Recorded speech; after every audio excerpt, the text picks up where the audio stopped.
घर का बड़ा भाई बहुत बेईमान होता है। घर का बड़ा भाई बहुत बेईमान होता है। अपनी सारी उम्र लगा देता है, अपना सारा समय लगा देता है घर की तरक्की के लिए, फिर भी वो बेईमान कहलाता है। जिसकी बीवी पूरे घर को अपने कंधे पे घुमाती हो, उससे इल्जाम आता है कि ये कामचोर है। वो तो सौभाग्यशाली परिवार है जिनके फैमिली आज ज्वाइंट है। नहीं तो शादी से पहले राम लक्ष्मण की जोड़ी की तरह भाई रहते हैं, और शादी होते होते ही न जाने क्या उनके अंदर आती है लालच, क्या उनके अंदर बातें हो जाती है कि ताकी बंद हो जाती है। जिस भाई के लिए वो पहले लड़ते थे अब उस भाई से लड़ते हैं। एक दूसरे के लिए कभी लड़ते थे, अब एक दूसरे से लड़ते हैं। क्या क्या साजिश रची बहुओं ने कि आज भाई एक दूसरे से लड़ते हैं। आज वही छोटा भाई जिसको बड़े भाई ने अपने हक को मार के उसको पढ़ाया लिखाया, नौकरी दिलाई, अच्छा इंसान बनाए, आज जब उसकी नौकरी हो गई तो उस बड़े भाई पे इल्जाम लगाता है कि तुमने किया क्या है मेरे लिए। और उसकी बहू अपने जेठानी पे इल्जाम लगाती है कि सो के खाती है, कुछ करती नहीं है। अरे शर्म करो, जिस उम्र में तुम्हारा पति कुछ नहीं करता था उस समय पूरे घर का जिम्मेवारी अकेले उठाती थी, और तुम आज बोलती हो कि बैठ के खाती है। कभी उस ओहदे पे जाके देखो जिस ओहदे पे वो है, घर का मालिक, घर का मुखिया, घर को कैसे चलाता है। कभी वहां बैठ के देखो। जो आगे होता है वो बेईमान होता है, कामचोर होता है, सब कुछ होता है। तो इल्जाम लगाने से परिवार नहीं चलता है। यदि आप मैनेज करते हैं तो परिवार चलेगा, नहीं मैनेज कीजिएगा तो नहीं चलेगा। सीधी सी बात है, नहीं चलेगा। आप ही सोचिए, जिस भाई के लिए बचपन में औरों से लड़ते थे, एक खरोच आ जाने पे तड़प जाते थे, शादी से पहले सोचते थे कि मैं अपने भाई के लिए करूंगा वो करूंगा, आखिर क्या हुआ? कौन सी जादू की छड़ी आप पे लग गई?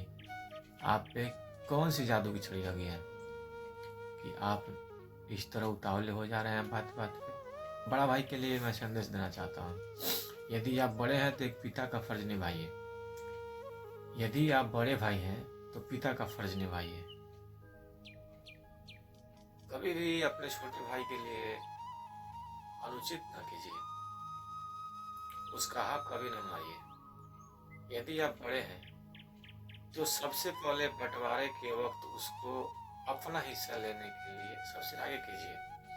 जो बच जाता है उसमें आप हिस्सा लगा लीजिए। संपत्ति क्या है? संपत्ति तो आता जाता रहेगा। यदि आपके अंदर प्रेम रहेगा तो बंटवारा तो होगा नहीं।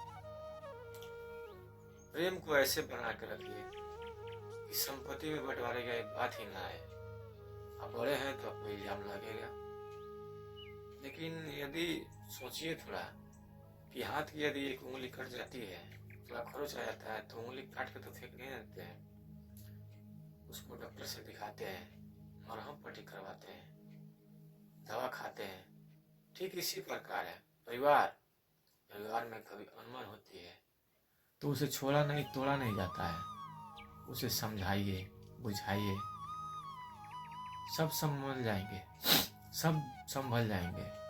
बस आप अच्छे रास्ते पे चलने के लिए गाइड करते रहिए। हाँ, जो मुखिया होता है घर का उसको परेशानी होती है। यदि आप आगे हैं तो आप पे इल्जाम तो लगेगा, लेकिन आप अच्छे इंसान का एक मिसाल कायम कीजिए। आप एक अच्छा व्यक्ति बन के दिखाइए।